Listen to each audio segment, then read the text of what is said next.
semuanya, perkenalkan nama aku Tasya dan teman aku Pipit. Pada kali ini, kita berdua akan ngajak kalian semua untuk kembali ke masa awal kemerdekaan.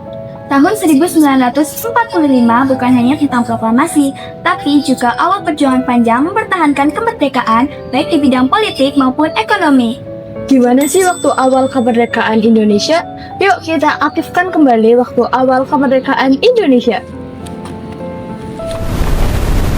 Nah, sekarang kita sudah di waktu awal kemerdekaan Indonesia. Nah, sekarang kita akan mewawancarai Bung Karno yang merupakan presiden pertama Indonesia. Pastinya beliau lebih tahu masa awal kemerdekaan Indonesia dibanding kita kan? Yuk kita temui Bung Karno sekarang.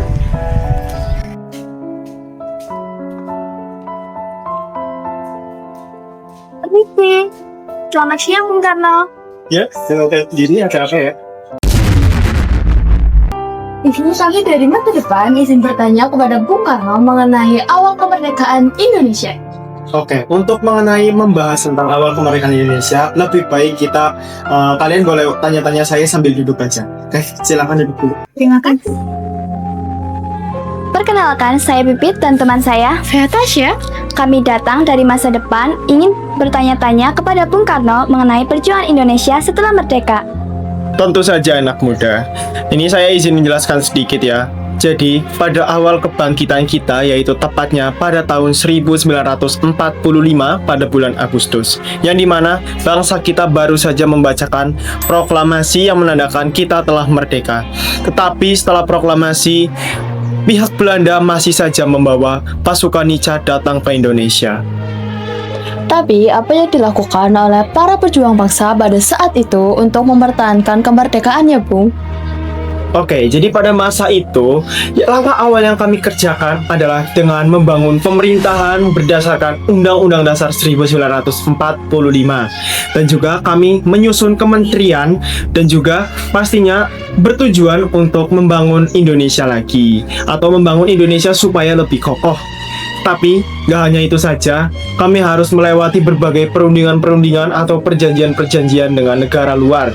Seperti contohnya saja, ada perundingan Linggarjati, Renville, dan juga konferensi Meja Bundar untuk dapat orang luar negeri mengakui kedaulatan Republik Indonesia.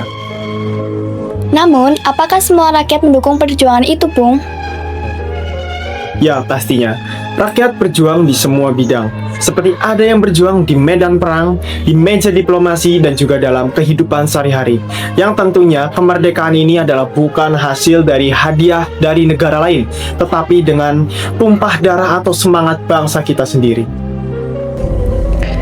Setelah proklamasi 17 Agustus tahun 1945, Indonesia berdiri sebagai negara merdeka. Namun, perjuangan belum berakhir.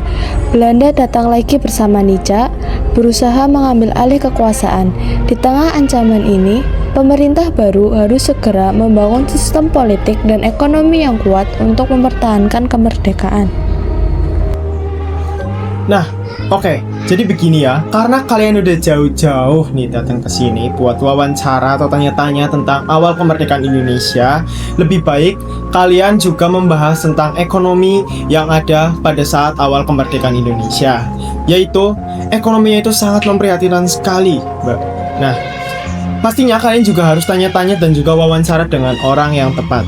Kebetulan sekali di sana ada Mr. Maramis ya, selaku Menteri Keuangan Republik Indonesia pada masa saat itu, dan juga sampai sekarang juga ya. Oke, saya bisa bantu memanggil dengan Mr. Maramis.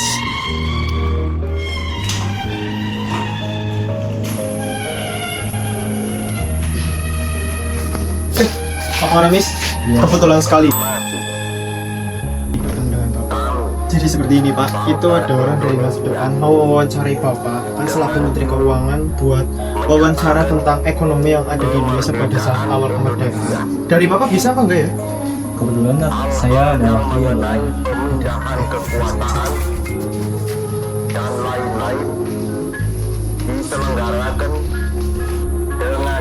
Di balik perjuangan politik yang berat, Indonesia juga menghadapi tantangan ekonomi yang luar biasa. Negara baru ini belum punya kas.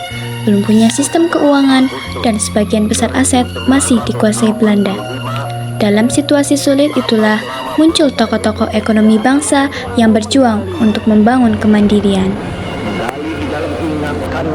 Selamat siang Pak Marlis, izin memperkenalkan diri, saya Tasya dan teman saya, Pipit. Kami datang dari masa depan. Kami ingin bertanya-tanya, apakah betul ya Pak, Indonesia waktu awal kemerdekaan ekonominya sangatlah rendah? Betul sekali. Setelah proklamasi kas negara kosong, Belanda masih banyak menguasai perusahaan dan pelabuhan penting. Inflasi tinggi dan masih banyak uang Belanda yang beredar. Kami harus mencari solusi cepat agar ekonomi bangsa Indonesia tidak runtuh. Kami menerbitkan uang Republik Indonesia pada tahun 1945 sebagai tanda bahwa bangsa Indonesia adalah bangsa yang berdaulat secara ekonomi. Selain itu, kami juga mengeluarkan sikap bergotong royong dan berdikari. Rakyat membantu pemerintah bukan dengan hartanya, tapi dengan tenaga dan rasa cinta tanah air. Dari Bung Karno dan Mr. Marinis, kita belajar bahwa perjuangan tidak hanya tentang mengangkat senjata, tetapi juga tentang mempertahankan kedaulatan dan membangun bangsa yang berdiri di atas kaki sendiri. Wah, luar biasa sekali bukan perjuangan para pendiri bangsa pada kala itu. Benar banget, dari mereka kita belajar arti sebenarnya dari kemerdekaan, yaitu semangat, kerja keras, dan persatuan. Kita sebagai generasi muda harus melanjutkan semangat para pejuang. Salah satu caranya dengan belajar bersungguh-sungguh dan berkontribusi untuk Indonesia menjadi lebih maju. Karena masa depan bangsa ini ada di tangan kita. Merdeka!